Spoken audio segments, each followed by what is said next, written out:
OK. Vraiment un bel moment et après nous bonjour tout le monde et nous parlons de Vladimir Jean et vraiment content pour une si belle conversation, réflexion que nous pourrons le faire et matin et nous vraiment gagner honneur pour nous recevoir nous dans Zoom nous sur live Facebook là. Donc, moi, pas pour compte moi. Donc, ça veut dire, moi représenter Banj, moi, représenter Entreprendre. Donc, Entreprendre, c'est un collectif acteur et qui a fait entrepreneuriat et dans le pays, qui a fait développement entrepreneuriat dans le pays, donc qui est engagé depuis en 2024 dans une série de discussions, de conversations et sur l'écosystème entrepreneuriat haïtien. Et conversation, ça, yo, discussion, ça, yo, échange, ça, yo, que nous avons fait, c'est vraiment un objectif de pour capable et renforcer l'écosystème entrepreneuriat et haïtien. Et certainement, créer des plus bonnes conditions, bien augmenter chance de réussite entrepreneur en Haïti. Donc, acteurs, ça, yo mettez yo ensemble, yo mettez ressources yo ensemble, mettez expertise yo ensemble, et mettez tout ensemble des opportunités que vous gagnez, vous pouvez sous table ensemble, vous qui gens, vous capable de faire des projets ensemble, prendre des initiatives ensemble, et justement avec objectif ça, renforcer l'écosystème entrepreneuriat et haïtien. Donc, pour moi, capable de bah, nous idée sur plateforme ça, et dit plateforme entreprendre là. Donc, nous avons une vidéo que nous allons partager ensemble avec nous, qui explique qui sa plateforme ça est, utilité li, et certainement comment et monde qui a fait entrepreneuriat dans le pays, comment entrepreneur, comment organisation qui a supporté entrepreneuriat dans le pays, qui a fait développement entrepreneuriat dans le pays, comment on peut utiliser plateforme ça qui c'est une référence en termes de ressources, en termes d'opportunités et en termes d'ensemble des services chaque acteur et dans le secteur ça offre et qui est disponible sur plateforme c'est là. Donc, il y a une petite vidéo que nous allons partager ensemble avec nous, donc pour nous capables de comprendre plus bien l'utilité plateforme entreprendre là.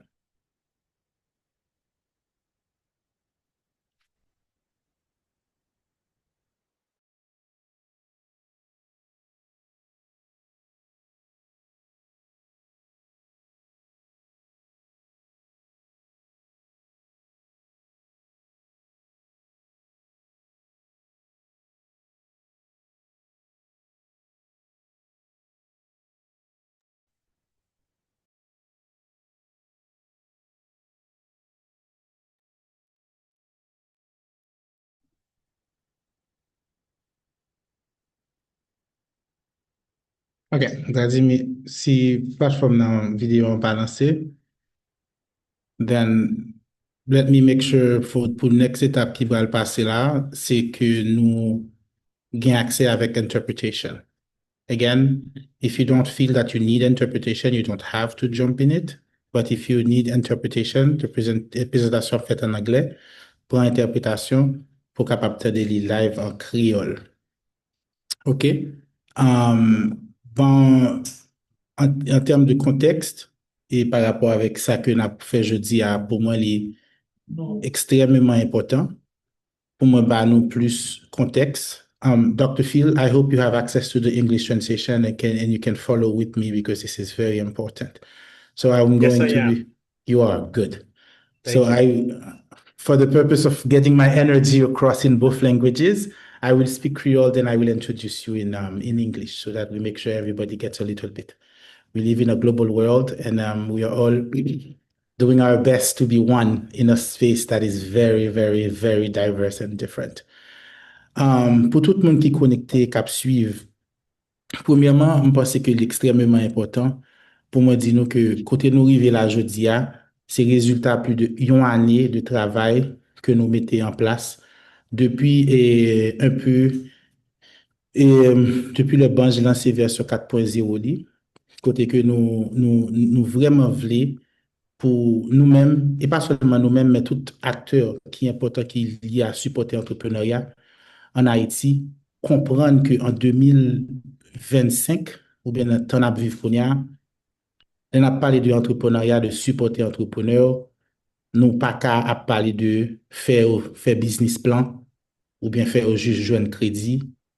Si nous voulons décoller l'entrepreneuriat, un travail qui est plus intentionnel, qui est plus profond, qui est plus systémique, pour nous mettre en place. Et pendant pile d'années, nous avons toujours qu'on a dit ça, mais c'est vraiment chance que je gagné pour me aller à MIT, qui était ouvert les yeux sur une méthodologie de comment l'école de MIT a approché question innovation avec l'entrepreneuriat dans le monde. Et solution extrêmement simple en fait, c'est que si pour un entrepreneur développer, c'est pas seulement rouser pour nous rouser, mais c'est pour nous créer conditions autour de lui-même pour les capables de grandir. Et c'est là mon incubateur a fini pratiquement utilisé partout dans le monde pour nous capables de refléter ça. Et pour nous rouser, c'est pour lui vraiment mettre les chita dans un environnement qui permet que entrepreneurs qui capable que nous supporter évoluer dans un environnement qui permet que grandissent même naturellement. Grandir pas parce que n'a pas un petit corps, mais grandir parce que connaissent comment pour pêcher, grandir parce que c'est des system changers, c'est des gens qui sont vraiment capables de possibilités pour croiser l'énergie que vous gagnez pour faire entrepreneuriat avec les ressources qui sont disponibles. Et c'est dans ce sens que depuis Banj lancé version 4.0, nous disons tête nous que nous pas seulement chita à essayer de défendre tête nous, chercher exister et faire succès, mais nous voulons vraiment renforcer l'écosystème entrepreneurial à Haïti. Et pour ça, moi vraiment te remercie, bon Dieu, que nous arrivé tomber sur une méthodologie qui fait ça et une méthodologie qui est extrêmement populaire qui sortit dans MIT. Et et chance qu'on gagne là où on a des écosystèmes qui sont riches, c'est que l'entrepreneur fait succès, pas seulement parce que est bon, mais parce que vous avez accès avec les ressources que vous avez besoin et c'est des partenariats qui sont faits de manière naturelle. Donc, réflexion que nous avons fait depuis un an, c'est qu'ils sont capables de créer une situation pour Haïti, arriver rentrer dans la dynamique côté naturellement nous capables de créer des conditions pour l'entrepreneur faire succès. Et c'est dans ce sens que nous avons fait le premier appel que nous avons fait c'est par rapport avec tout l'autre incubateur, même Jean Banj qui est dans le pays, pour nous dire, nous mettre tête nous ensemble pour nous voir comment nous sommes capables de déterminer qui ressources que ensemble nous sommes capables de dégager en tant qu'incubateur. Et moi, vraiment fier que ce soit appel là.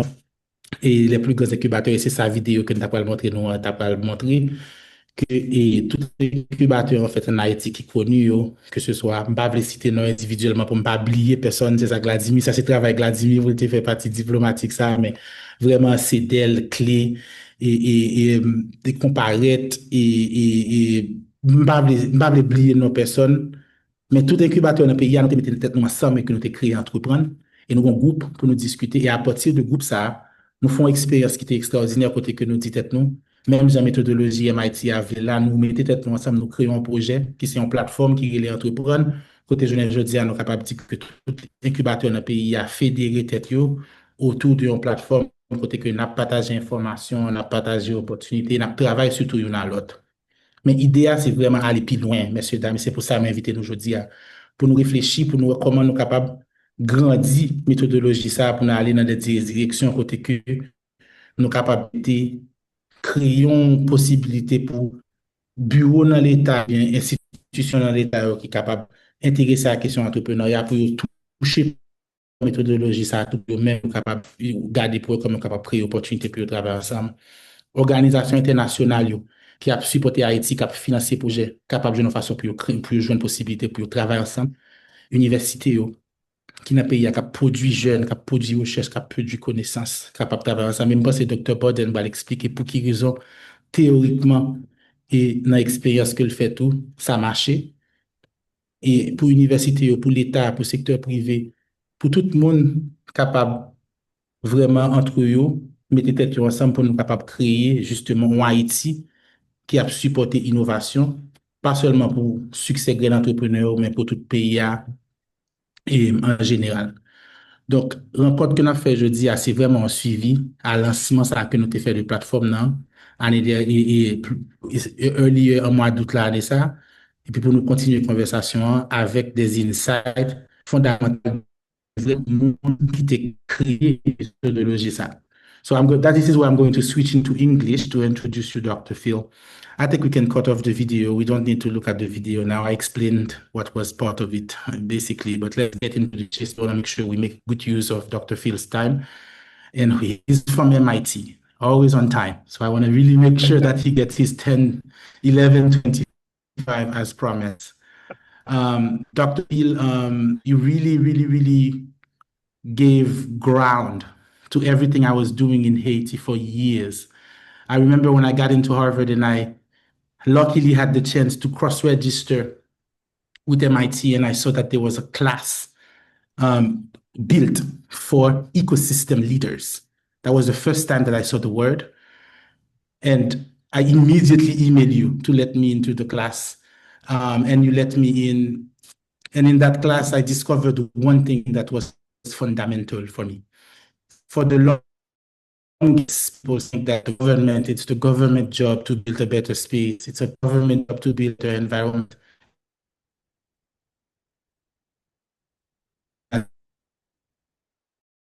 and drive energy in a direction that can make a difference. That said,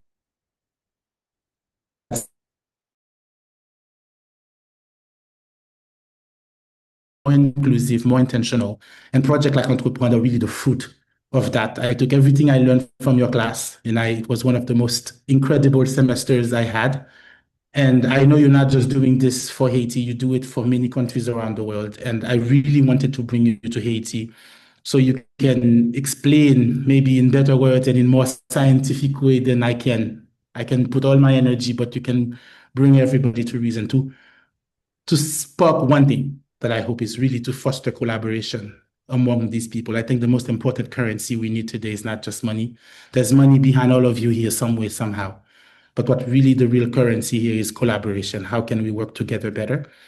And we're offering really today the strength of Banj, the strength of the Entrepreneur platform, all the incubators that join forces with us to be able to at least build more communities of practices for the international organizations present here, the government entities present here. And I really wanted to kind of go over who's in the room so you can see, have an idea of people in the room. So basically, the room is comprised of really members of the diaspora who want to engage in. Actually, I challenge your theory a little bit, and I'm doing publicly with you. I think that the 5 stakeholder model should expand in a way where it involves diaspora getting engaged, but also international organization, which is a context that MIT doesn't always look into, like the funding coming from international organization. There's plenty of NGO money in Haiti. How can we leverage it to ecosystem? And the Haitian diaspora is also sending $4 to $5 billion a year to this country. How can that turn into building a stronger ecosystem? But beyond that, there are members in this very room where you are today from the government. There are members of the Center for Facilitation of Investment, members from the Central Bank here in this room, and members from the Ministry of Commerce. They have been part of some of our meetings, but they're here to listen to you today. The university community is very big present here. 13% of the people who are SVP for this call today. Private university, public university, universities in tech, management schools. Incubators, of course, we are the biggest, some of the biggest here because we are already together here to listen to you. International organizations from UNICEF, from UNDP, from the IDB to the World Bank here in this room. And I hope they can get to speak and really show you that they are here. And they are also members of the Haitian private sectors, lead businesses that has been working with us. Soje Bank, who is like banks. Unibank is also here. Competitors, both together here to listen to you, and members of different chambers of commerces as well, presidents of chambers of commerces, they all gathered here to listen to you. And also the diaspora, like I said, Haitians in tech, Haitians working at Google, Haitians working in tech companies in the US, all dying to see how they can engage in Haiti.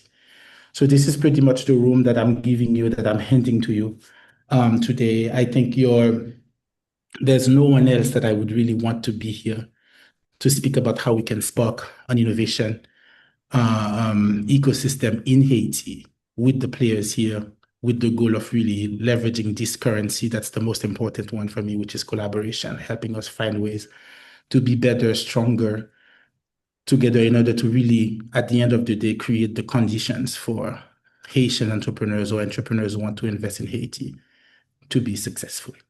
So thank you all. If I forgot anybody, you are somewhere in the chart that I presented, but I see all your names. I'm extremely proud of the people that I see in the room today. And then I'm handing it over to you, Dr. Phil, for your presentation. Thank you so much for allowing us to be with you. Manque, elle, can you hear me okay? Absolutely. It is my privilege to be with you today, and I am humbled by the turnout that we see here today. This is really an expanded network of people who care about Haiti. So thank you for joining us, both those who are here on the call and those perhaps listening to this afterwards. And I'm really pleased that you're doing the translation. Je suis britannique. J'ai oublié presque tout mon français. So it is good that I speak English and do not hurt the French language. But I also know from my Haitian friends in Boston, like Ms. Estime, I should say something like sac passe at the very beginning to connect with people. And I will do nothing other damage to the Creole language. But it is a pleasure to be here. And Marc-Alain, thank you so much for reaching out. You are one of my star students at my MIT class, and I am glad you learned so much from your time in Boston, both from MIT and to Harvard, and are bringing those insights. So when you emailed, I was delighted to help. And for the community down there in Haiti, Marc-Alain has been a wonderful ambassador up to the Boston academic institutions, and we're so impressed with what he's been doing with Banj and his leadership. So when Marc-Alain asks, I am happy to help. Marc-Alain, I have some slides that I'm about to show. I don't want to speak for too long because I really want to engage with this amazing network of people you have there. How long do you think I should talk for? And let me see if I can pull up my slides. You have 1 hour and a half for the whole thing, so you can choose how much you want to talk and how much you want to leave open for question. And let me also highlight that Reginald No, who took the class a year before me, he's also an incredible Haitian ecosystem builder. He's also in the room here for this conversation, just to tell Excellent. you. Another survivor from my class. And I'm going to start talking, but it would be wonderful in chat if people could just type in where they are today and which of the stakeholders they are, just so I can see in chat. So I'm going to start off. I'm Dr. Phil. I'm in Boston, and I'm at MIT, so I'm in the university group, and it is an honor to be with you today. Marc-Alain has asked me to give an overview of the MIT approach that you will have been hearing him talk about. I am a former diplomat, not an academic. And so I know it is so important to take these frameworks and then to make them real in the very particular cultural, historic, and economic settings that we find ourselves. Through Marc-Alain and a number of friends from Haiti, I have some understanding, but it's very modest about your area. And so I look forward to learning more from you. So these are my slides. I will make them available afterwards to Marc-Alain so that you can see them in slower time as well. And I'm delighted to be with you. I'm a senior lecturer, which for the university people out there, I should say is MIT code for adjunct. I am not a tenured professor. I did get a doctorate about 100 years ago. So they call me Dr. Phil, but I am not a professor. I am a real world practitioner. And having been a diplomat, I am now a diplomatic advisor, including to our REAP program, which you will hear more about, because I think it is important that we are sensitive to the different settings in which these frameworks might be used. I'm in MIT's Management, Tech, Innovation, Entrepreneurship, and Strategy group, and delighted to be with you today. And especially for this event, Marc-Alain, I was so pleased to see our two smiling faces here, both en français and in English. And I'm delighted to be here. And though I have not got to visit Haiti or Banj, I was looking you up on the website. That looks like a wonderful setting. So I'm delighted to see from the chat how many of you are at that location today. It really is important to have entrepreneur-friendly locations where the entrepreneur community can get together. Being an entrepreneur is so hard all over the world, but especially in challenged places. And so finding a way to be together is very important. Now, I'm going to talk about a couple of things today. And one of the reasons I feel comfortable sharing with you this approach is MIT not only does innovation, but it studies innovation around the world. So I will talk to you about our systematic approach to innovation, particularly for innovation-driven entrepreneurship. And I will focus in on the stakeholders, because I think that is important. And in case you would like to read more in slower time, we've got some new documents in there. These are updated versions, manque, elle, from real class, but these are out there to help people. And they're not only intended for university professors, they are written in a way that should be accessible to government servants, corporate executives, busy entrepreneurs. So these links will be in the slides that I will share afterwards in case you would like to read any more. And the one on the left, we produced with those 5 students at the bottom there, which was wonderful to get to work with them. And the one on the right, we worked with Ogbogu from Nigeria. And so it's great working with students on these projects. So my first topic is innovation ecosystems, a term that we hear a lot about, but I just want to share with you the MIT approach in case that is useful to you. So 20 years ago, American journalist Tom Friedman came out with a book saying the world is flat. He also was giving us a history of the 21st century, even though we were only 5 years into the 21st century. So for me as a diplomat and a historian, this was terrible. How can you do a history after only 5 years? And so the question is the world really flat? And it turns out that for innovation, the world is not flat, it is spiky. Even in the year 2005, people were disagreeing with Tom Friedman. Here, Richard Florida is using patents as a proxy for innovation. And as you can see, the world in 2005 is very spiky when it comes to the places that are producing patents. Now, patents are not a perfect proxy.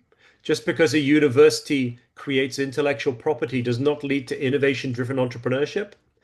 But it does go to show that we have long understood that the world is not flat.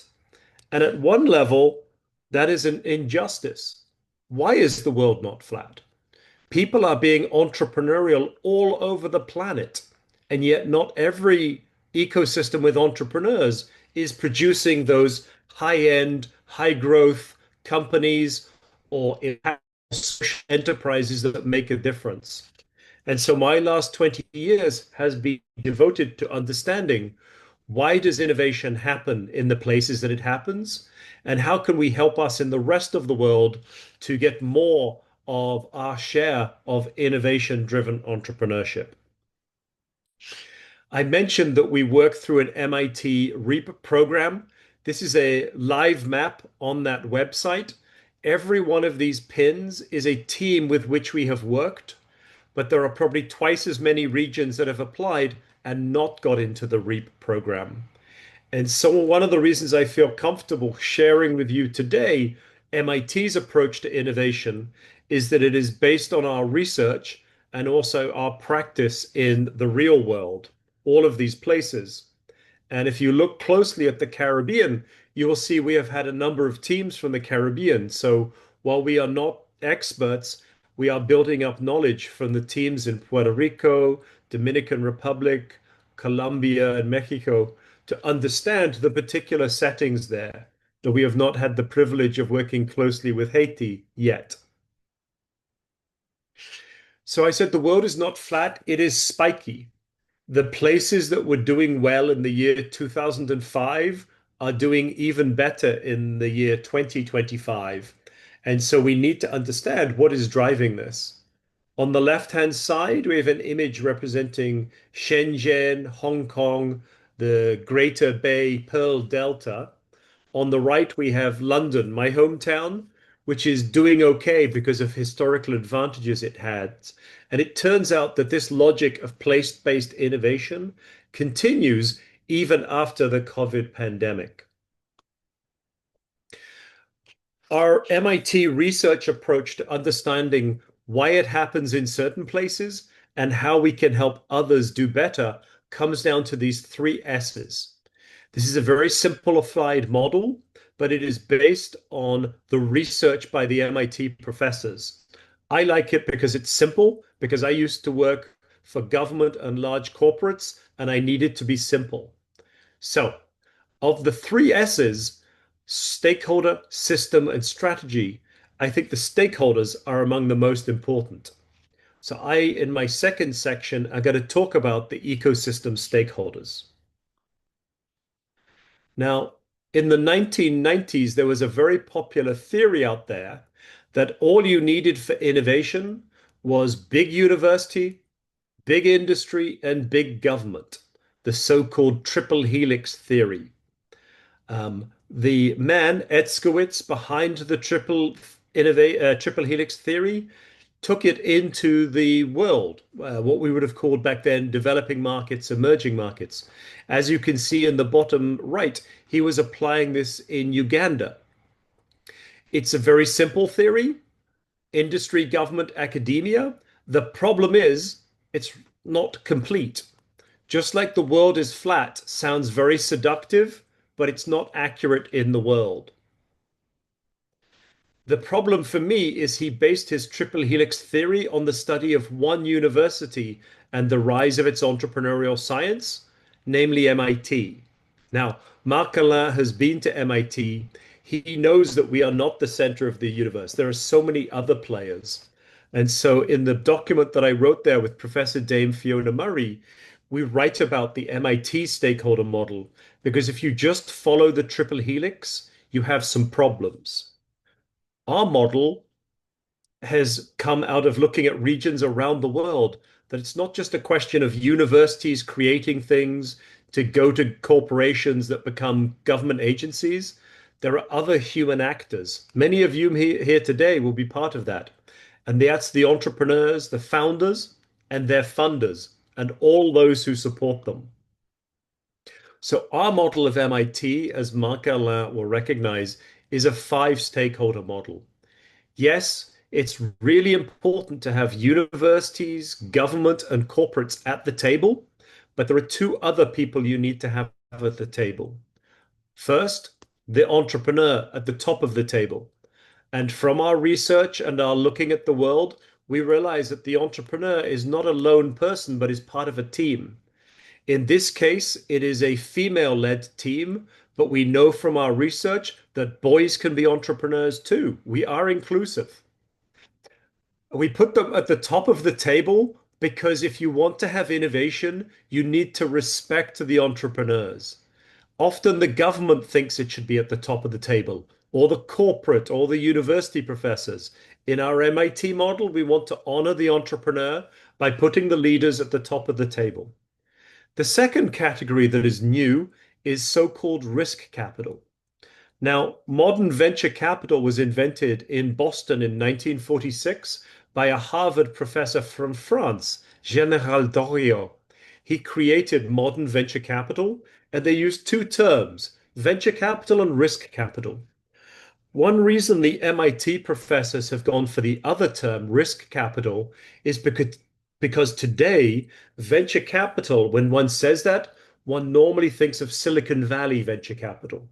And that is very important. They are creating lots of amazing companies like Google. They are creating a lot of wealth for themselves. But Silicon Valley venture capital tends to be focused on digital platforms, software, few employees, not great respect for privacy, not very inclusive. And so, yes, Silicon Valley venture capital is very important. It's one type, but risk capital is much larger. There's also patient venture capital. Here in Boston, we have patient venture capital that is willing to invest for 10 years, unlike Silicon Valley venture capital, which is trying to get a return in 3 to 5 years. You can do that, Silicon Valley VC, if it's digital and not too respectful of other things.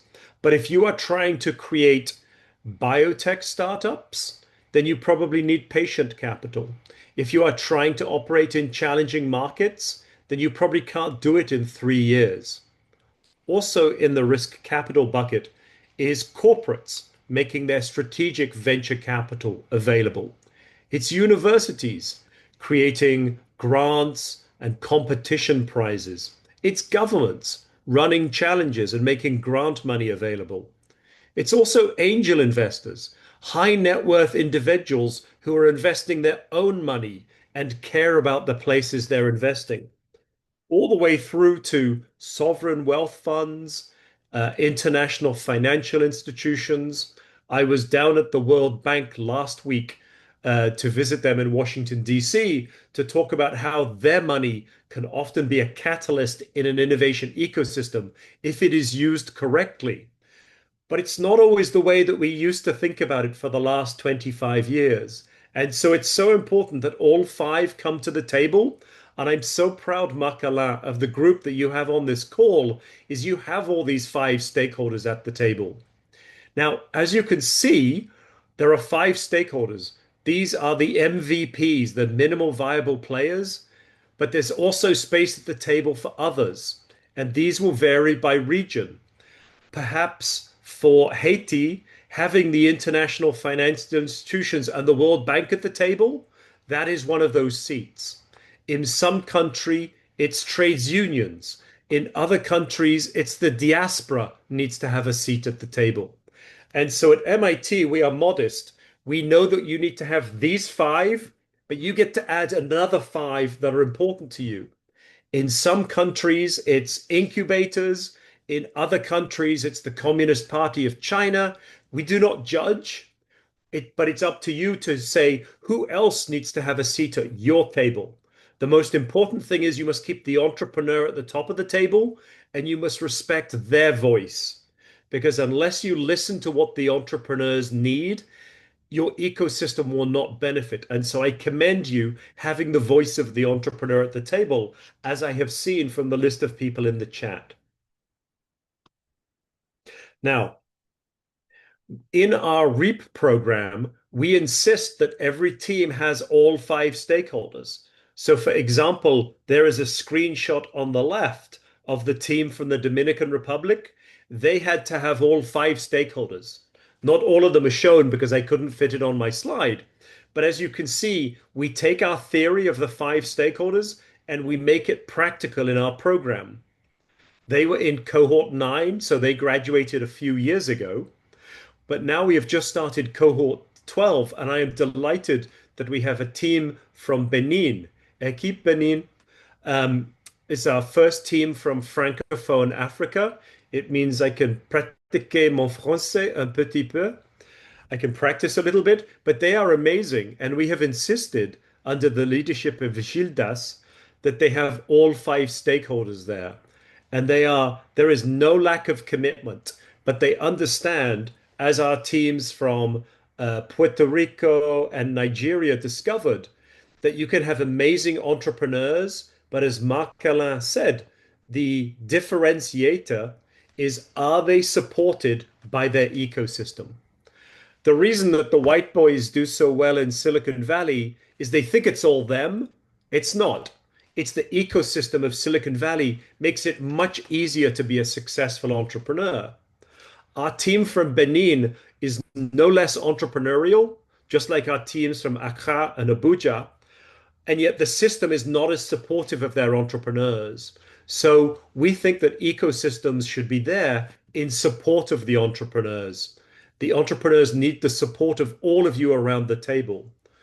The thing is, it might not be the support that you think you should be providing. We found this with the Singapore government, which thought it knew everything. Actually, it needed to be quiet and listen to what the entrepreneurs actually needed. And so we encourage people to be there, helping us. Oh, I see, Clifford, you say the team of Benin has one Haitian woman co-leading it. Who is that, Clifford? Yes, her name is Crystal Kelsen. She's co-leading it. So I met her last year as well. Yes, she's Haitian. You see, born, raised, went to school. Yeah, brilliant. You see, the Haitian diaspora is helping people, and one of the things we like to do is network the teams. And so through the REAP website, you can reach out and connect with anybody on those teams, because we're all struggling with how to do better at our innovation-driven entrepreneurship. So thank you for sharing that, Clifford. Now, I want to say a little bit about innovation. Now, for us, innovation is more than just a technology. So at MIT, the president of MIT created an innovation initiative. And for those of you at universities, you will know that the first things that the professors want to do is define their words. And so MIT had to define the word innovation to be able to have an initiative on innovation. I will share with you on the next slide MIT's definition, not because we have any monopoly of wisdom, but because we had to come up with a definition of innovation that worked for our university. One of the challenges for you as leaders in different stakeholder groups is to work out, what does innovation mean for you? So here comes our definition. It's the 8 words of the process of taking ideas from inception to impact. Now, I am not a professor. I am only a senior lecturer, so they didn't ask me. So I got to see it when the public got to see it. And the first thing that struck me as a humble diplomat is like, thank you, professors. Where is technology? I joined MIT, not Harvard, because I wanted to be in an institute of technology. But you professors from MIT don't even mention technology. We are known for being technology. In fact, in the cinema, in the Marvel Cinematic Universe, MIT is a byword, an image for technology. Whether it's Tony Stark, our most famous but not real alum from MIT, Iron Man, all the way through to the Wakanda movies, and particularly Riri. I don't know if you've seen Ironheart, but the family there, the Wakandans, they come to MIT as the most advanced place on the planet, and it's still nothing like Wakanda. I think the second movie ended on Haiti, and they were still making fun of MIT. So we love technology, but innovation is more than technology. So let me unpack this. The first word is a process. Innovation is not invention, is not a single moment of brilliance. It's not just the entrepreneur having the idea. It's a process of actually taking that idea from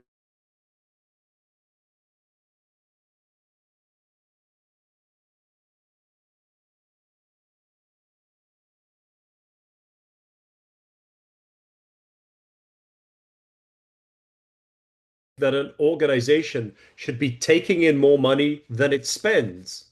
That is true for a for-profit organization like Facebook, which wants to make as much profit as possible out of your personal information.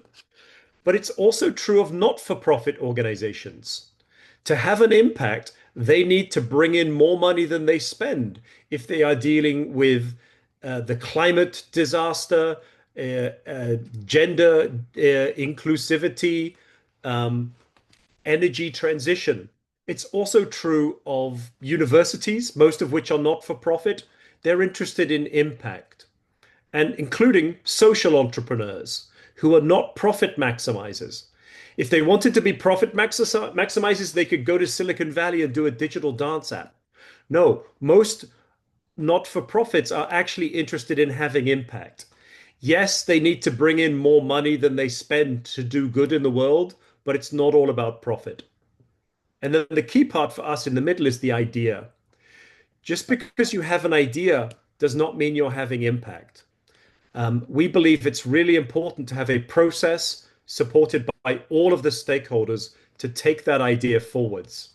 Now, the challenge for us at MIT is there's lots of ideas. Which ideas do we take forward? So we break it down to being a match between a problem and a solution. The solution is often a technology, but the problem could be whatever you want to focus on. In Silicon Valley, they work on Californian problems and they apply technology solutions to those.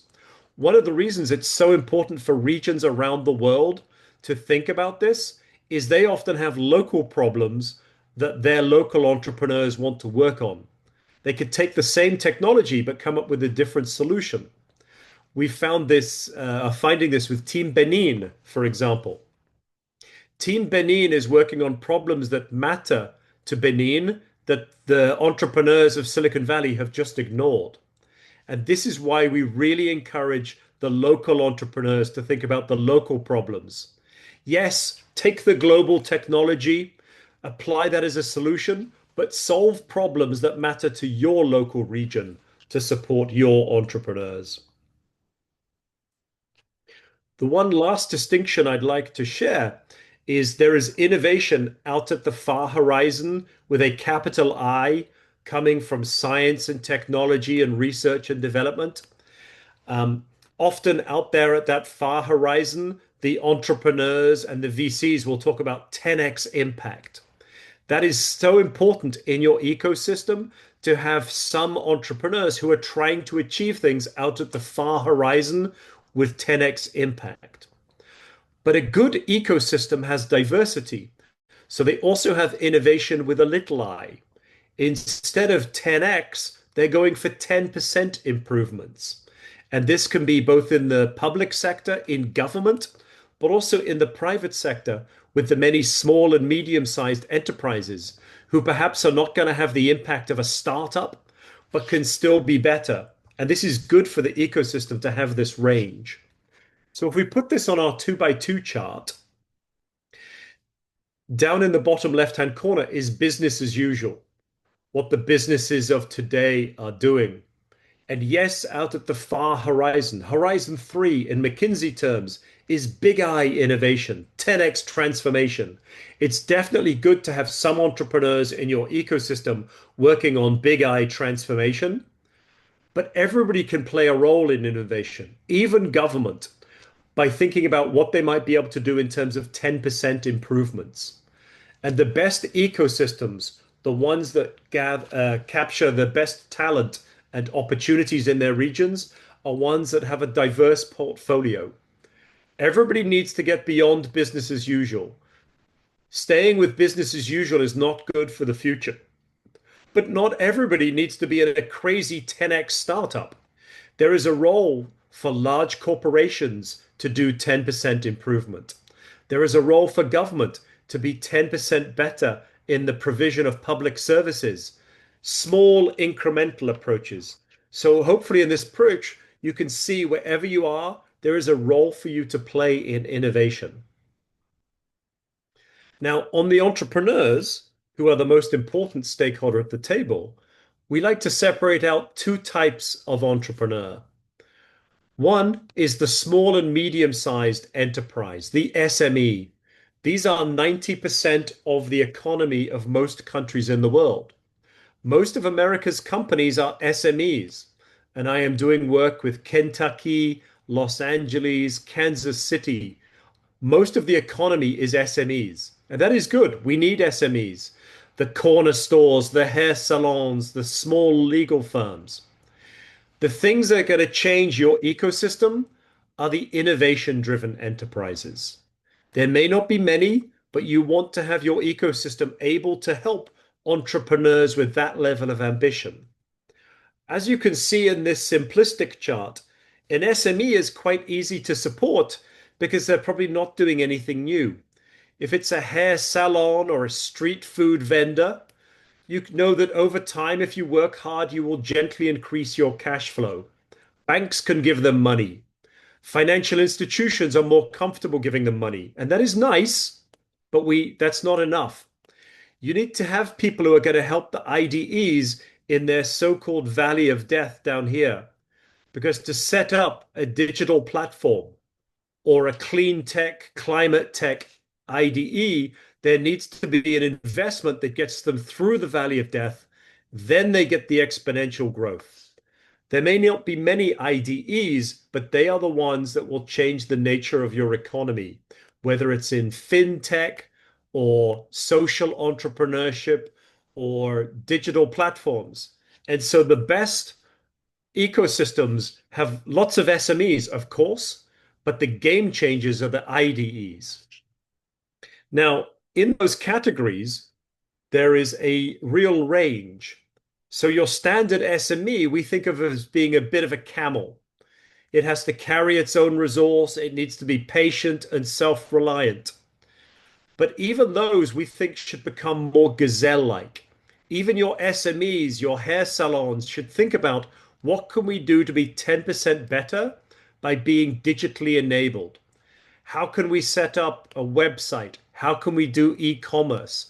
How can we sell to the global diaspora from our base? When I was in London, I saw a Haitian-based shop in Brixton that was sourcing things from Haiti. It's like you need that gazelle-like. The SMEs need to look beyond your own country to how do they have impact. 10% improvements.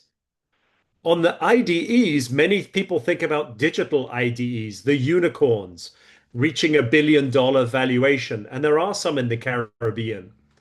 Now, that is a very American focus. Just becoming a unicorn, is it better to have $1 billion valuation, or is 10 companies at 100 million equally good? We must avoid the American obsession. The thing is, by being digitally focused, you need some startups, some entrepreneurs in your ecosystem who are going to focus out at that far horizon. Beyond the digital unicorn, however, is another type in deep tech, whether this is biotech, climate tech, future versions of AI, which we think of deep tech dolphins. They need to spend longer underwater because they have a deeper valley of death. But when they come through, often based on intellectual property from your great universities and not just digital, these can have an even greater impact. Final point, ecosystems and diasporas. America has truly benefited from the international communities that have come to the United States. You cannot understand the rise of Silicon Valley without discovering European refugees in the 1930s and 50s, the immigrants who have come to the United States and transformed Silicon Valley and Boston. But in the other direction, diasporas can now benefit from this in the other direction. So when I talk about the 3S model, I have talked mostly about the stakeholders, but I want to say a quick bit about the system, because this is where the diaspora can help you. If you don't have everything you need in your homeland, on your island, sometimes the diaspora can help you fill in the gaps. So the model for the system is this pyramid, and I'm particularly interested in the middle part, ICAP and ECAP. It turns out that the best ecosystems have both innovation capacity and entrepreneurial capacity. As Marc Alain will know from the class, there are some places in the world that are very high in innovation capacity. Tokyo, Seoul, Singapore, huge amounts of research done in those East Asian countries, but they lack entrepreneurial capacity. Equally, we've had teams come through REAP, like Lima, Peru, the Dominican Republic, Lagos, Nigeria, that are hugely entrepreneurial, but they don't always have a good connection with the innovation capacity of science and technology, research and development. The benefit of immigrants coming in or a diaspora is they can help you provide some of these other aspects. So for example, on the ICAP side, maybe you don't have all of the funding that you need in Haiti to develop your innovation-driven entrepreneurial ecosystem. Sometimes you can ask those who are providing the money to provide it in a way that supports your innovation capacity. Some of your diaspora may be working in companies in the United States, for example, that have great insights into the demand of those multinational corporations that entrepreneurs in Haiti could tap into. Equally, on the entrepreneurial capacity side, the funding is very important. Not just venture funding, but early stage funding, later stage development, scale, growth capital. Now, many countries in the world do not have everything they need. And so tapping your diaspora can be a great way to help you fill in those gaps. As I say, it could be that universities elsewhere, like Marc Alain coming to study in Boston, picks up innovation capacity and insights from studying in Boston that he then brings back to Haiti. So sometimes the returnees who don't just stay out in the diaspora can be very useful human agents to take things forward. And two teams I want to mention here from the Middle East. We were very pleased that this summer we graduated a team Palestine after 2.5 years in REAP. you can only imagine the challenges they had for the last 2 years. They have been in some of the most difficult situations in the world, and yet Team Palestine, led by the entrepreneur Mohammed Musleh, who also studied at Harvard and came to take my real class at MIT, continued in the most difficult of circumstances. And one of the things he has decided to do is to focus on the Palestinian diaspora to help the Palestinians primarily in the West Bank, because the Palestinians in the diaspora are doing well and they can bring really useful insights for the Palestinian West Bank entrepreneurs, not just the remittances to their family, but real ICAP and ECAP contributions which can help them. Equally, REAP Team Lebanon, which was in cohort 6, but had to suspend its REAP experience when the port exploded, their government collapsed and the currency got devalued, were also planning to tap their diaspora because their complex diaspora has been very effective in parts of Africa, in parts of North America. And so I share these two teams with you, is that working out how to tap into your diaspora is very important. And it's not just about remittance payments. There's many other forms of capital, intellectual and human, that your diaspora can help with. So that you know, Team Palestine is applying to the World Bank, not for just traditional World Bank money, but targeted funds that can help them with the strategy that Team Palestine created coming out of REAP. With that, I've reached the end of my presentation. There are my contact details. I would love to stay in touch, but most importantly, I want to take down my slides so I can see your faces and start to ask you about those slides. Is there something that I could explain better than I have done already? Or are there thoughts that you might have or things that you can share with me about what you're doing in Haiti to pull the ecosystem together? Because the fact that so many of you are taking time on this busy Wednesday to sit through and listen to me suggests that you are an ecosystem that is trying to find ways to work together. So with that, Marc-Alain, thank you for the opportunity to give everybody a very quick overview of what you studied for years up here. I hope that was useful to you, and I am more than happy now to take questions. And with the help of the translator, I can take them either en français or in Haitian Creole. Thank you, Felix. I wish everyone could be in a room together to clap and be clear about the presentation that you made. I think it's always great to have some scientific eyes behind facts, behind events and things that are happening. Well, we're seeing claps in the group right now already. I wish we could be together. What I want to tell you is that I'm going to open up the floor, but I have maybe 2 questions for you as a moderator, since I have to do that.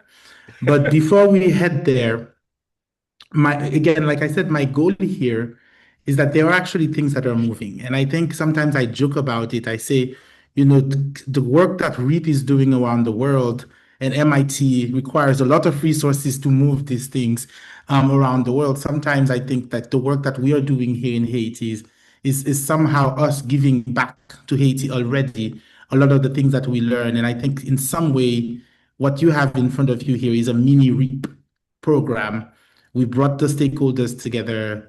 We may not have all the resources committed yet, so we can kind of move MIT here, but you are gracefully giving us some of your time to answer some questions, so we're going to take full advantage of that. And I always joke about it, like we should be paid to be doing what we're doing here, but we're doing it because we believe that the change needs to be sparked. And thank you for contributing in your way with your time. What I want to tell you that we have been working on this, and the stakeholders here are there, and then we've been trying in our own words to put these things together. I think your presence here would be much more valuable if you can maybe advise the stakeholders there on how we can work more and we can collaborate better. I have a very short video to kind of like prove to you the work that we've been doing too. So the platform, and I'm going to show that to everyone here.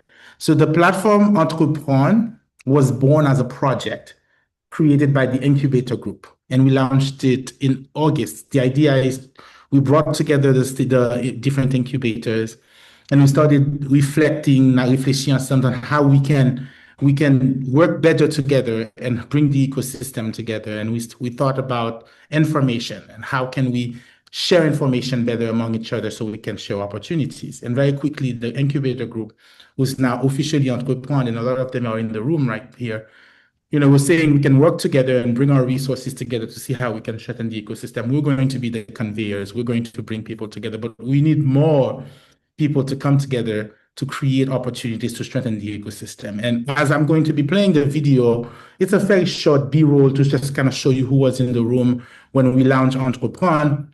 I want you to think about collaboration and advise maybe everyone in this group. And again, they're not juniors. They are very senior people.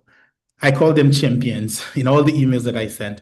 So to kind of think about ways you see them collaborating with each other and kind of creating value to strengthen our ecosystem. So I'll leave that to you very soon, but I'll just play that 2-minute video as you think about that. Let's go.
Again, these were different panels that we had on that day: private sector, chambers of commerce, university panels, women entrepreneurs panels. You could see on this video all the representatives from the different incubators speaking. So we're all here. So what advice can you provide for us, just like in that room before and today? How do you think we can do better to strengthen the Haitian ecosystem, and what have you seen around the world in that space? Well, first of all, I commend you for that video. It shows the passion and the excitement, those people turning up to those events. This is so important for ecosystem building, for community building. There is so much good going on clearly. Now, I do not know Haiti well, so I do not know all of the good things you're doing already. One of the things I would say is sometimes, as well as those large group meetings, it's important to bring together the key leadership of the different stakeholders for honest discussions about what needs to change. Because as you look around the people on this call and you think about who is going to help change Haiti, this is probably most of the people you need. There isn't some separate committee that is meeting secretly somewhere in Port-au-Prince that's going to make the difference. It is people on this call who are volunteering their time. And so I think finding a way for a really honest discussion. As you know, the model that we use is stakeholders, system, and then strategy. So understanding who are the stakeholders that you have, not only the ones who are fortunate to live in Haiti, but also those who are in the diaspora. I was like, so given those stakeholders, what strengths and weaknesses do you have? And then the system analysis. I was like, where is the ICAP and the ECAP? How much venture capital do you have and for which sectors? And then once you compare those two S's, then you think about the strategy. So I do not know enough about Haiti to know what the strategy should be. But I do know that when I worked with Lagos, Nigeria, they did their analysis and they decided while there was various things they could do, they really wanted to ride the fintech wave. You know, fintech is faster than climate tech and biotech. It was a way to help their entrepreneurs get good. And so they reached out to the Nigerian diaspora in financial hubs like New York and London and said, we're going to focus on fintech. What can you, diaspora, tell us about the market that is evolving so that we can use our best entrepreneurs and our best students? Team Riyadh is doing the same, but they don't have the same level of entrepreneurship. So they need to attract fintech entrepreneurs from the Arabic-speaking world, from Syria, from Palestine, from Egypt and Jordan. And so deciding your strategy has to come from a clear-eyed analysis and then deciding the next steps. Curiously, with the second team from Nigeria, was from Abuja, and they said, okay, Lagos, our financial capital, is doing fintech. What can we as Abuja, as the government-heavy district, do? And from their discussions with the entrepreneurs and the risk capital providers, they discovered that there were aspects of the law left over from their imperial masters that were not helpful. And so Team Abuja focused on changing the law to make it easier for high net worth individuals and rich diaspora people to give money directly to startups, not through government, not through commercial banks, but directly to support startups. And so I do not know at this distance what will be the thing that makes the most difference for Haiti, but having a chance to think through together in small groups with the voice of the entrepreneur at the table is what I would recommend, given the sheer passion that was clear in that video. Thank you. I think what comes out from what you're saying is the most important thing is to get the champions together. And Yes. when we say the champions, it's not just people listening, but people with decision power, people who can go back to their space and their world because of these ecosystems that are created, these groups that are created of champions. Then we can come out and walk out with strategies, action items. And I think that's the reason why I wanted to have this group here, is because people on this call can, they can call for decisions. They can go back to from government, like on some of the videos you're looking at, there was the Minister of Commerce was on the government panel there. Wow. So everyone here has the power to leverage their companies, their positions, their businesses to be able to lead to some level of change. Yes. Now what needs to happen is to define these strategies together as we continue those conversations. And that's what the idea of a community of practice. And I'm hoping that after this call, people, members of the international partners like UNDP, UNDP, etc., or the UNICEFs are going to come together and say, how can we do better? And then the government, the CFI is here, the Ministry of Commerce, the central bank. How can the government, the government entities lead and take decisions and start things, but do it in collaboration and kind of create those space where, again, like you were saying at the beginning, listen to the voice of the entrepreneurs. Let's get our ideas together from there and create those spaces for conversation. And I think that's what I really wanted to convey today. And really after the call, we will reach out to you again and see how do you guys want to leverage your spaces. You work at banks and you're in the leadership of some of those banks here. I think we have either the president or the vice president of Soji Bank on the call. Oh. So again, this is not a small group. This is a really big group of influencers. But again, the idea that needs to come out of all of this is how do we take action and how do we make the best course of action? So with that said, I'm going to open up the floor for anyone who has questions. I see Jude has his hand. Yes. Jude is a startup. He's a startup founder. Brilliant. In fintech. You were talking about fintech a lot. So Jude, let's get your question in, and we're going to try to use the next 30 minutes for everyone around the call to kind of introduce themselves very quickly and kind of ask a question to feed, and also that can help spark more reflection on how to move forward. And after Jude, I see Whitney has a question. But Jude, sir, what is your question? Yes. First of all, Phil, thanks a lot for this presentation.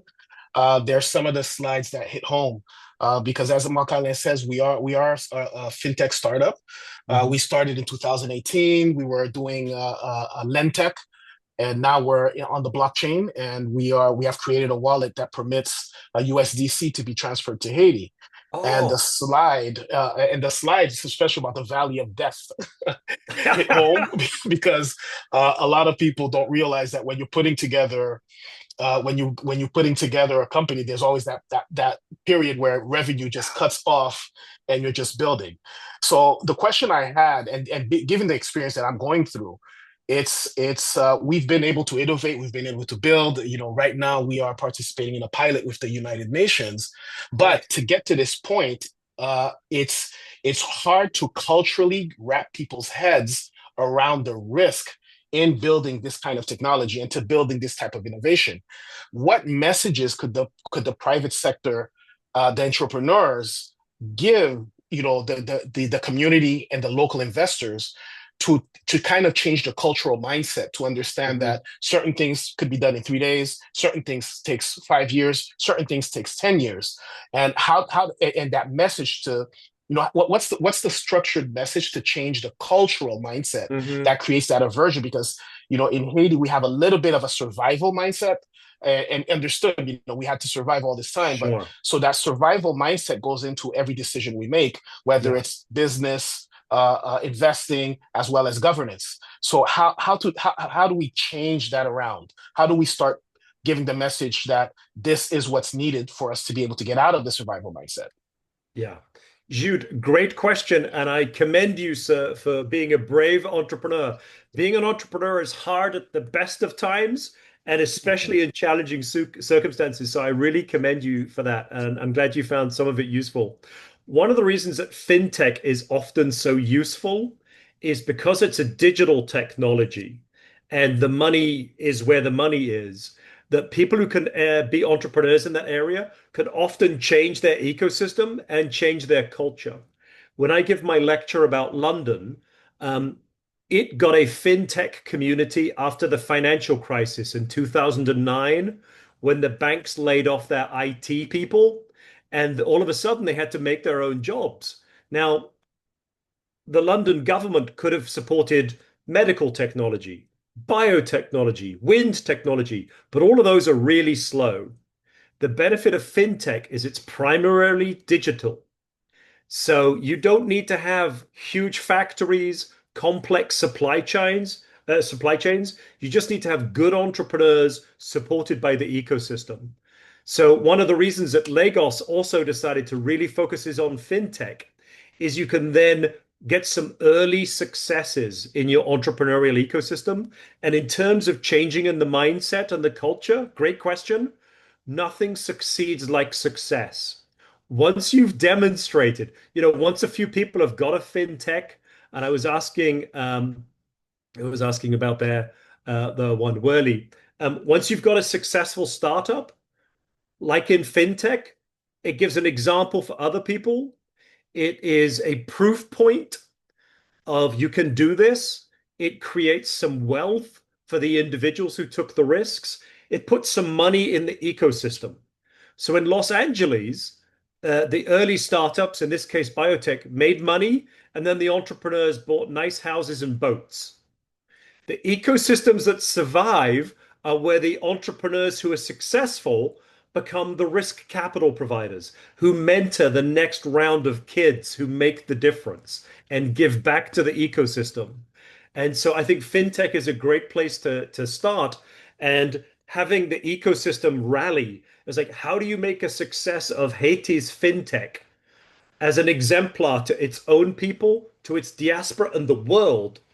And fintech is changing very rapidly without being party political. The current president of the US is changing the rules.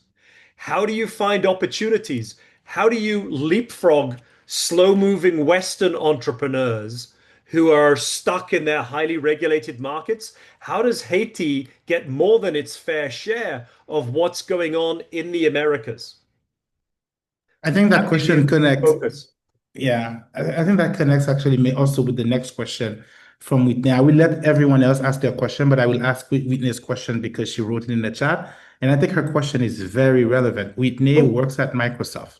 Go for it. So she says, I'm just going to read it. My question as a diaspora member in tech and one of those who work on engaging Haitians, tech professionals working at multinational companies to sponsor and advocate for resources and opportunities that can strengthen the ecosystem building in Haiti.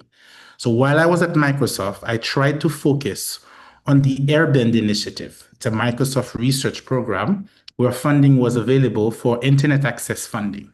The conversation stalled with local internet providers in Haiti. The strategy part in identifying what led to the stall, well, let's not talk about that, and how to empower diaspora to leverage their access. So how can we empower diaspora to leverage their access to these spaces to push past obstacles like stalled programs while not crossing workspace policies to push for these opportunities to land in Haiti? Ooh, that is a great question. Thank you, Whitney, and thank you for leveraging your position as a leader within the diaspora for your homeland. In innovation studies, one of the greatest examples of a diaspora leveraging multinational and especially American companies is Israel, Startup Nation. If you read the stories about how Israel leveraged having co-religionists in American companies within workplace policies, make sure that the likes of Microsoft set up R&D in Israel, it makes such a difference. And so you can often find examples where your corporation has done that for somewhere else, like Israel, then that is part of corporate history, and the corporate should be willing to do that in other places as well.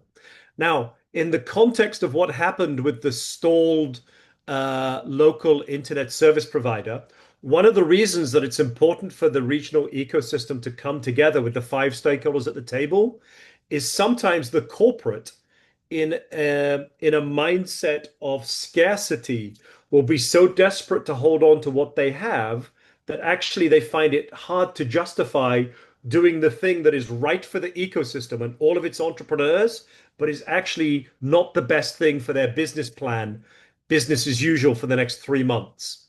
And this is where corporate leaders, both those wishing to help and those perhaps facing a little challenge, need to see the bigger picture and have an ecosystem mindset to be enlightened about this.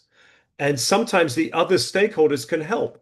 Another corporation might be able to say, we know internet service provider, you will suffer a little bit here, but please have this work and allow the space for the entrepreneurs.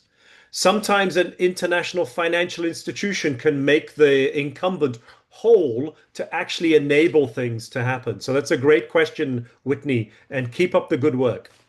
Yeah, that's powerful the way you ended your answer, Phil, because when things get stuck, when you do one-on-one approach, when we approach as an ecosystem, then we always find a way to make things better. And that's the goal of what we're trying to do here. So if you are putting this in the context of an ecosystem, then you have someone you can call. You can call me, or maybe in one of those meetings of the stakeholders of chambers of commerces or these businesses, you can find ways and opportunities to bring these things together. And I think that's what's powerful about the stakeholder model, because it creates those spaces where we can find solutions together to bring the diaspora in, but also to solve local issues. Sometimes it's going to be issue with the government. Sometimes it's going to be an issue with, sometimes it all the way goes all the way to laws. I've seen models where like these groups generate new laws for entrepreneurs. So there's just so much we can do to patch the ecosystem. It really if we come together. And that's why you need to bring the champions together, because sometimes people need to give up a little bit just to achieve the growth and achieve the mindset of abundance rather than scarcity. All right, which question next, Makala? Next, Jonathan, let's go. Your hand is up. And then Duverso. Thank you so much. Yeah, I just wanted to voice how much I'm enjoying this conversation. I think it's so exciting. We run a nonprofit, talked to Marc-Alain just a month ago about building entrepreneurship through the students in Haiti. We run a couple schools there, and we're trying to build a culture of entrepreneurship. So I'm just so eager to hear all these ideas and to try and incorporate that with the students that we have in Leogan and in Carpu. So I just want to voice massive appreciation and admiration for all of you in this room. I think it's such an exciting time period. Here, Jonathan, and thank you for your support. You know, the natural entrepreneurship of the people of Haiti, I could just feel it.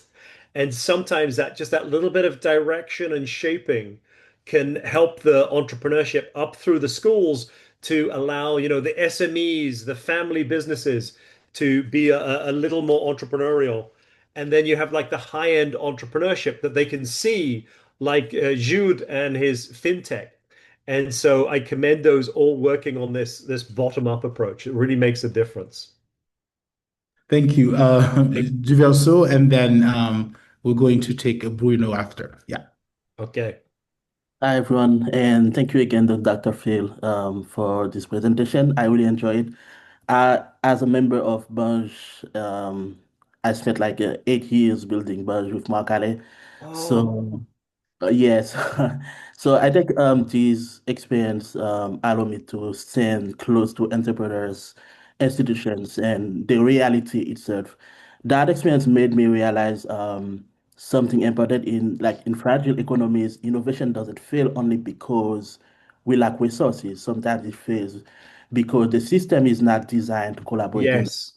So in theory, ecosystem should collaborate like naturally, but in practice, like I think especially in fragile economy, power often hides inside fragmentation. Sometimes the issue isn't a lack of incentive to collaborate, is that some actors benefit from staying disconnected.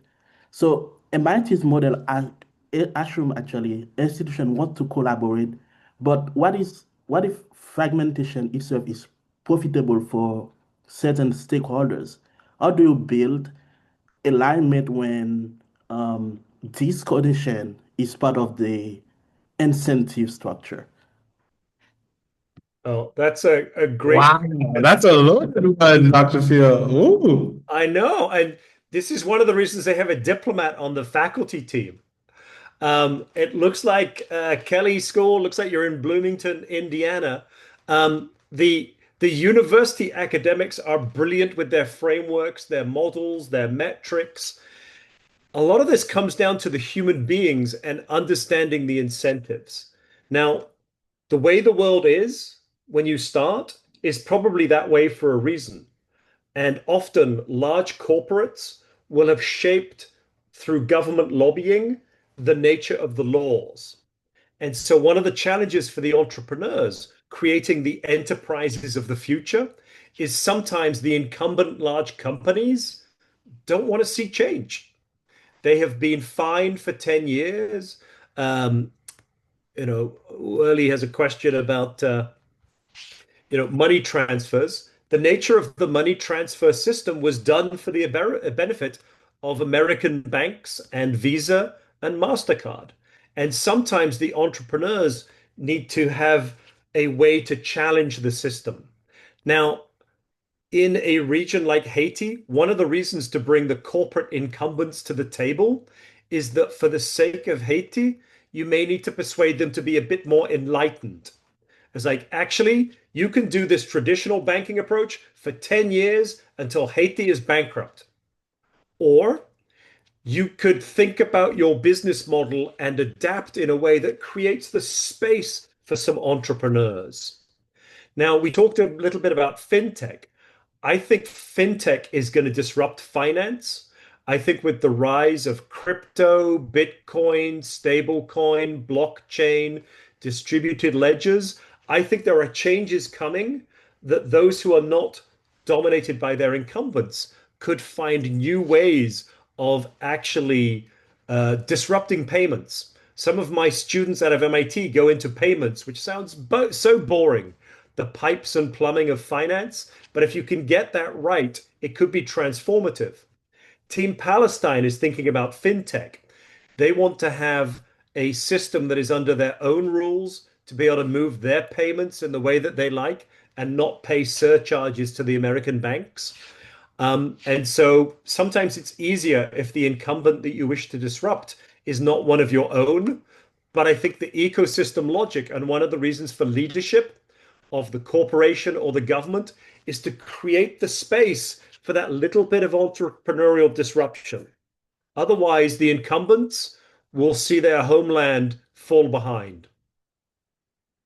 Yes, great answer. Great answer. It's all about the leadership. But I loved your question, Diverso. We also sometimes have to scare a little bit. I love that. But not just scare to scare, but scare also and have the leverage to also make it a little safer to also make the leap for everyone. So there's really power in bringing all the elements of the stakeholders together and not just let anyone decide alone. I really love that.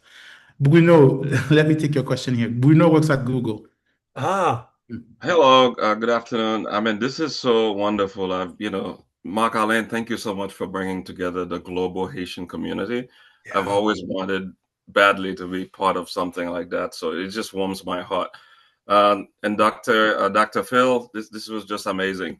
I was born and raised in Haiti. I'm actually from Carrefour. I saw somebody on here from Carrefour, so but I have been here like almost 35 years. So so I'm a senior sales engineer in the Google Cloud. So we're doing a lot of big things, selling a lot of AI.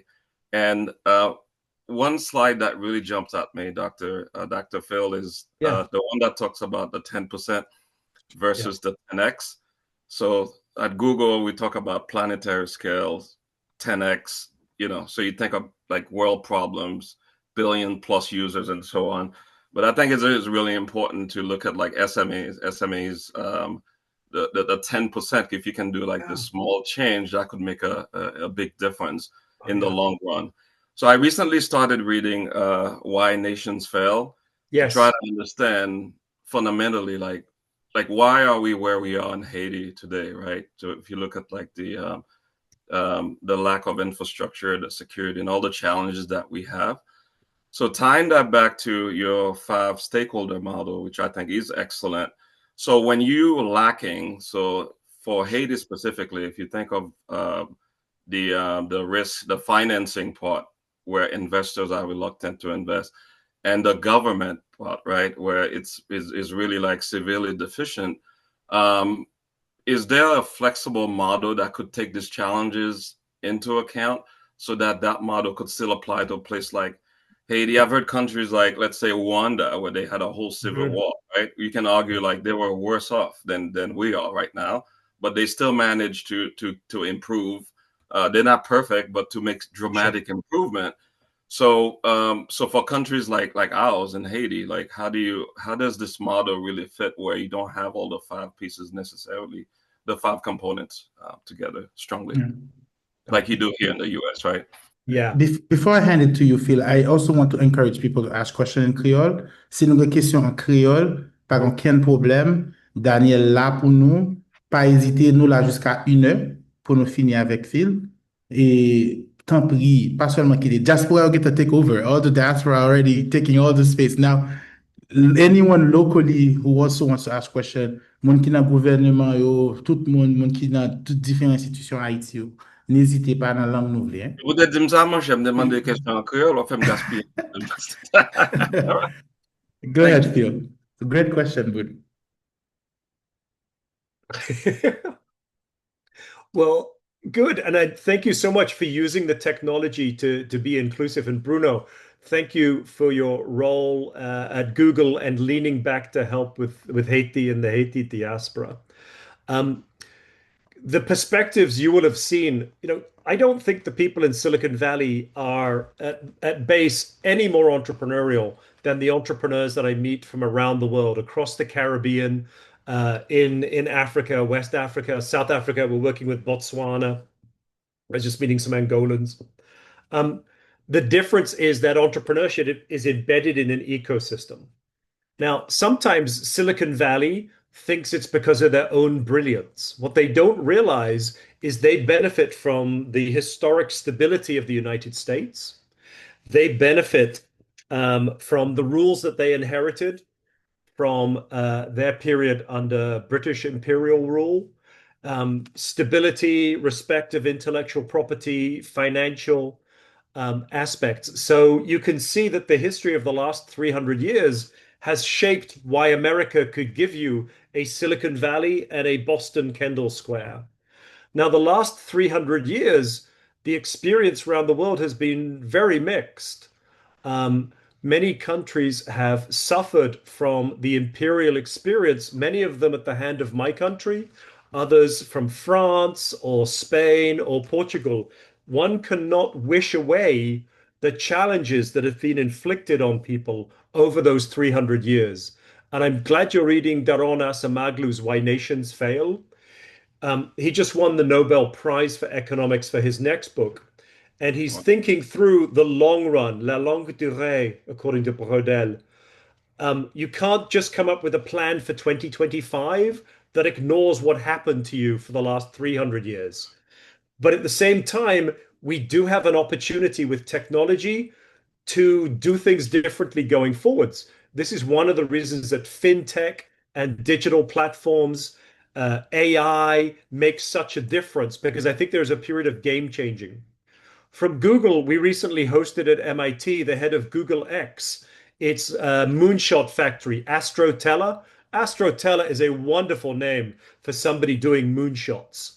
It is amazing. Google, as a duopolist in digital advertising, can afford to do 10x billion people, billion-dollar things. Most of us, British SMEs, Haitian SMEs, need to be at that modest 10%.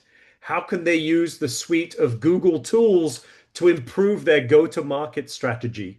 How could Google, as a very wealthy multinational corporation, support the efforts of entrepreneurs in Haiti and other Caribbean locations? So I think it's worth thinking through those relationships, but then also deciding what can we do.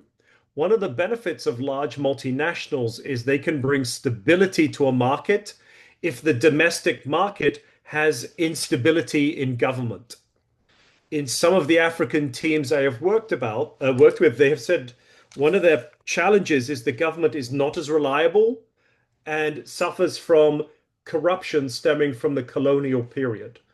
One cannot wish those things away overnight. One of the benefits of leaning into new sectors like fintech is sometimes the technology is moving so hard that there are not incumbent government and corporate interests that can bring corruption to digital finance. And so sometimes being a little bit politically and culturally savvy, choosing the right sector can make a difference.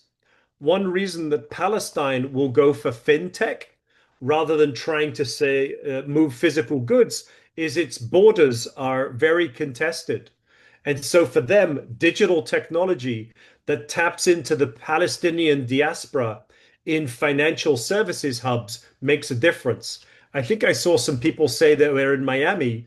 It is amazing how many of the Latin American and Caribbean teams in REAP think of Miami as a partner for the development of their fintechs. It can be a source of financial capital. It can be a source of incorporation and stability that puts it beyond the rules of local corrupt officials or mayors. And so I think about using your hemisphere to your advantage is a good way forwards. Bruno, did that make sense? Yeah, totally. And most of our products are free, as you know, Gmail, search. I'll say quote unquote because we do benefit from that. Sure. But yeah, so it's basically like when you talk about Palestine, like what makes the most sense for the country. There's no one size fits all. Yeah. So we have to play to our strength, and we have to, with all the partnerships, the diaspora, the companies, that can be leveraged to help to move us forward. And I'm glad you emphasized you can't ignore 300 years, which a lot of people want to do. Like, well, it doesn't matter where you started, right? Matter. Where you are now, it matters a whole lot. So thank you so much. No, it really does. And so many good people and good places are put at a massive disadvantage from the period of colonial exploitation. You can't wish that away. And yet, while recognizing that, thinking about, so how do we leverage this? And this is one of the exciting things with some of the things that Google is doing with Gemini AI, with Google Cloud, so many things provided free at the point of use in return for information. That is a bargain that large parts of the developing world are willing to make to leapfrog some of the other places. So I wish you well, and be open to what the Haitian ecosystem says they might need from leaders like you at big companies like Google. It's not often big things. Democratizing AI is a big part of this, where everyone can have it at their fingertips. So that's something I'm excited about. That is so generous. We can use this in our community. Thank you so much. You're welcome, Bruno. Marc-Alain, who should I turn to next? Yes, I think we're going to take one last question that's from Haiti, Rosemée Guignard, and then I will close so we can stay into the time parameters that we provided to you, Dr. Phil. Definitely. Rosemée, what is on your mind? And feel free to ask your question in any language and it'll be translated. Well, I don't have a question. I have a commentary. And I'm a bit responding to Bruno, c'est l'autre moun ka fwa ka prépon avant. Salut. So what you said about I'm really reacting on that conversation on being this ecosystem that is trying to do something differently and what it means in the context of Haiti and in the context of a failed state. So I am not in the tech ecosystem. I am at the margin, and I come to events like this so that I'm still aware of what's going on. So I'm talking as an outsider. I think what's going on in Haiti today in the ecosystem that Banj is co-leading with all the other partners is that you're showing to everybody that there's another way of doing business, another way of being. And that in itself is a disruption.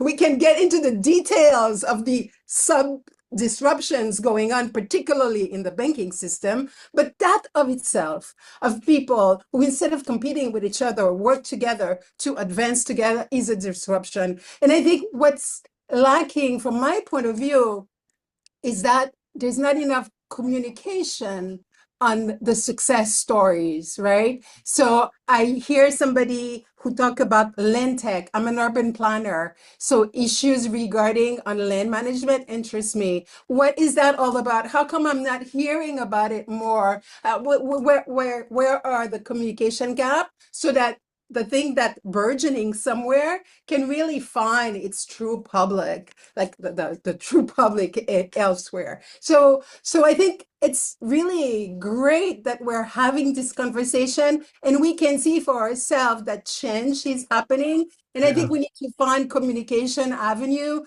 to dissipate, let people know what everybody's working on and how the field is changing, is different, etc. Thank you so much, Marc-Alain, for all your efforts in this. Non, thank you, Rosemée. Merci à tout le monde qui est présent, vous qui êtes présents ici. It's been, I dedicated my life to doing this, so I'm enjoying it. getting to this point, and I really want to thank all the other incubators that are always, answering the call, always there, or also always contributing, because I'm not here because only Banj did this, and I'm very grateful for the Entrepreneur team. And I really, really want to put a big shout out to the clés team and Claudia and also the rest of the team. But I just wanted to mention really Claudia because she's always pushing us. But then for everyone, for all of you here, Reginald, Wakandre, Patrick Dessous, this is really a team effort. And what we really want to come out of this, of course, yes, we started by gathering these people together, but this is beyond what we started at Banj. And I hope for all of you here watching on the internet, listening to the MIT methodology from the different network, I am truly hoping that we can find ways to engage with each other further. And as I'm kind of offering closing remarks before you, I will let you actually close, Phil, because I want you to give feedback. But I really want, and if you want to also react on my closing remarks, because that would be great, the next step is really to see how we can build stronger collaboration.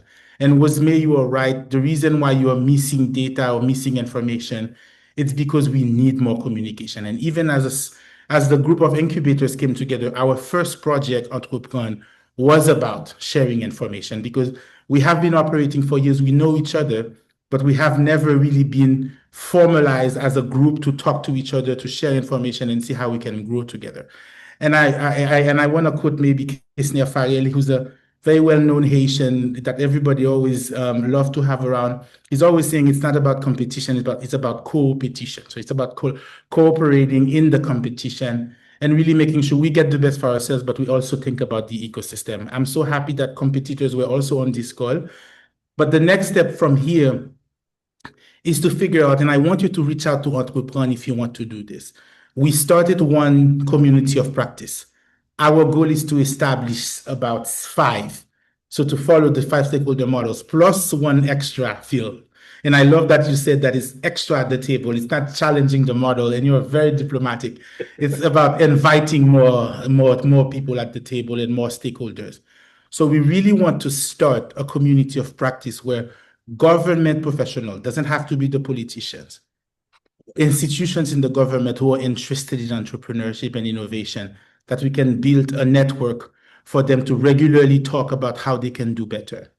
We want to start a community of practice with the international partners of Haiti to sit at a table to see how their work can be more relevant to pushing entrepreneurship and supporting entrepreneurs in Haiti.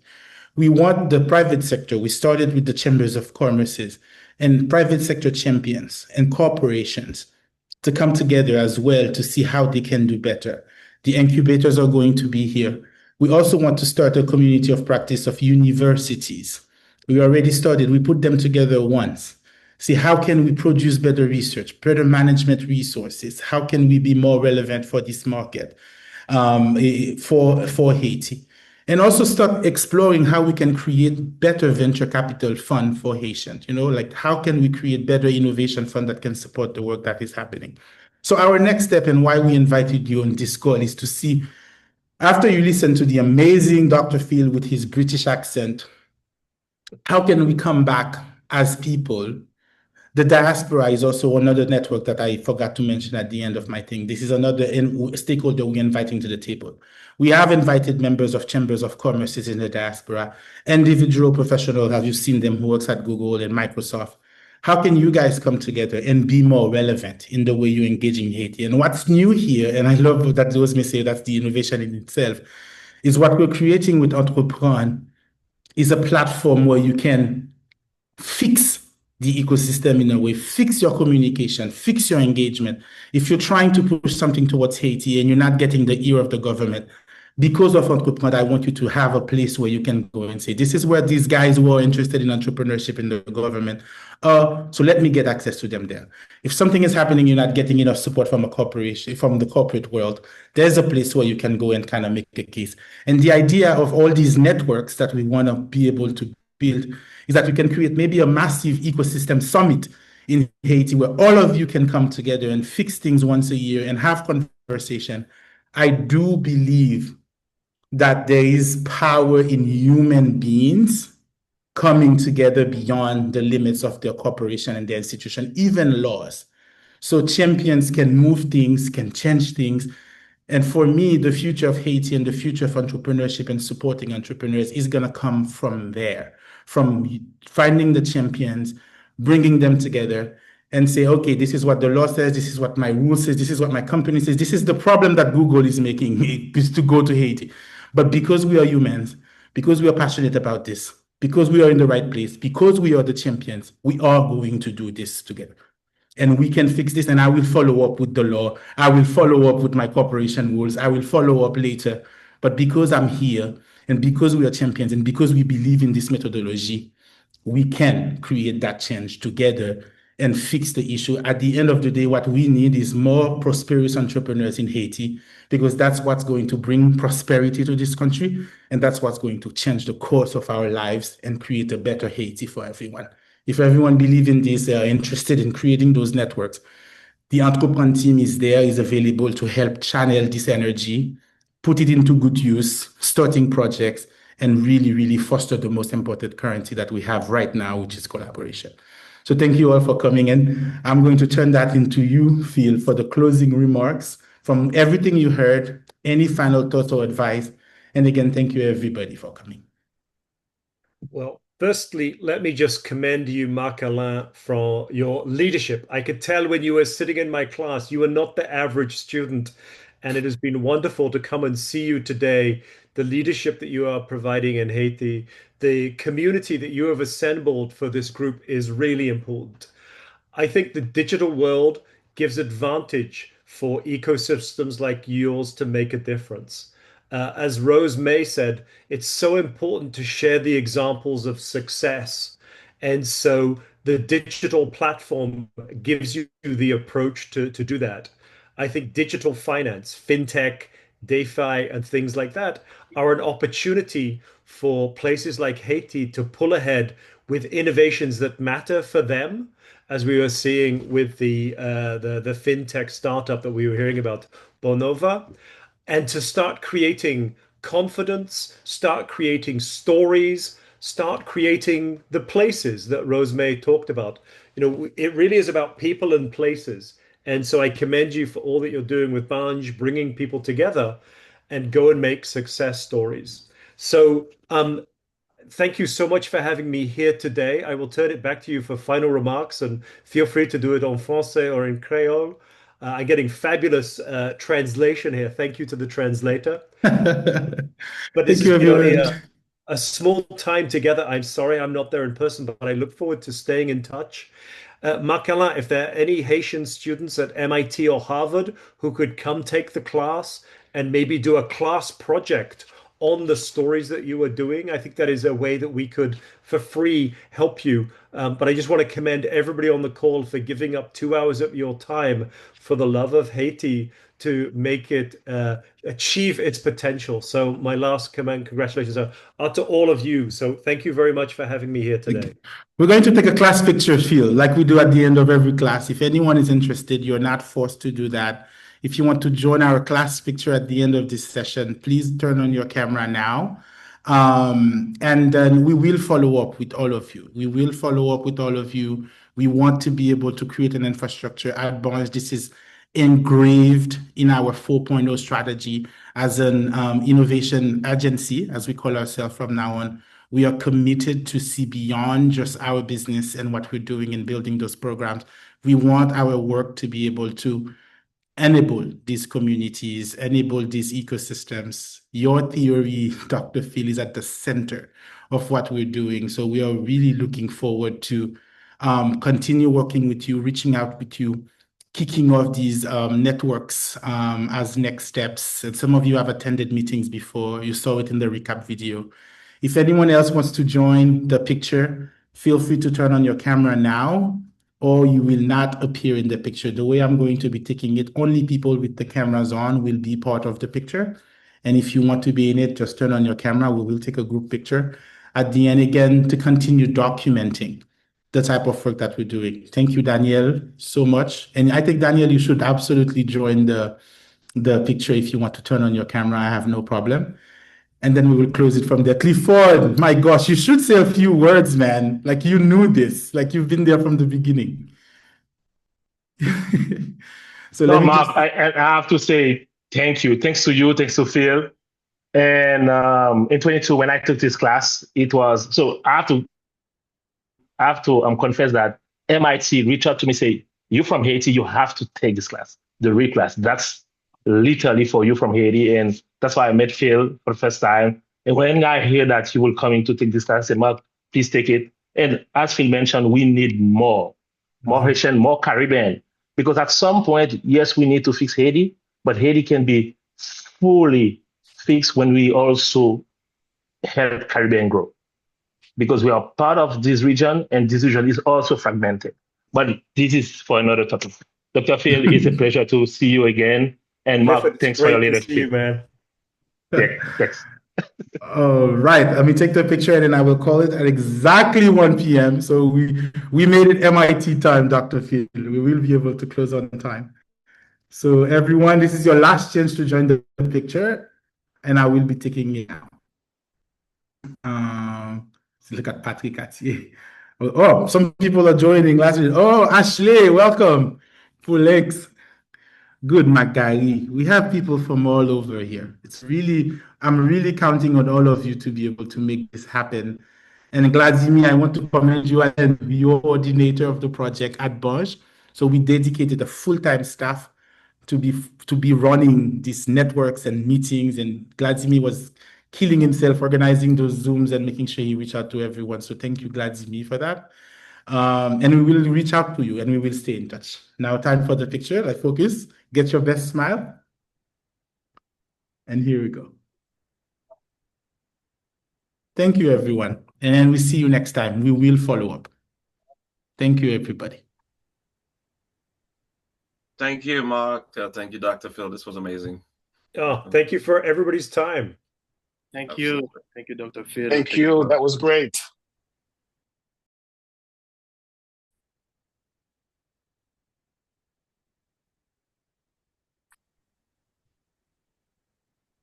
I cannot hear the video, but feel free to put it as a closing. But I cannot hear anything. Bye-bye, everybody. We'll be in touch. Daniel, merci en pile. Premier plateforme base de données numérique sous écosystème entrepreneuriat haïtien. Montez sous moteur recherche ou Akounia et puis tapez www.entreprendre.ht.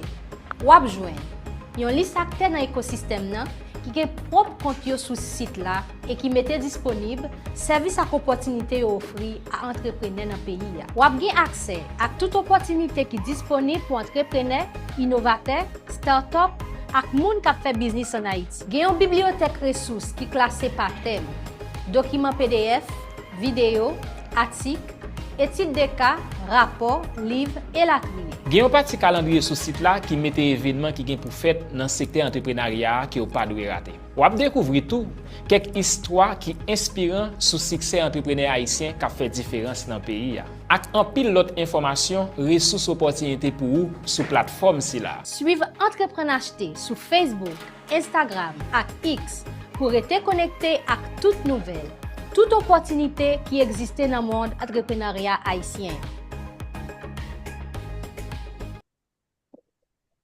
Great video. Bye, everybody. Thanks, everyone. Take care.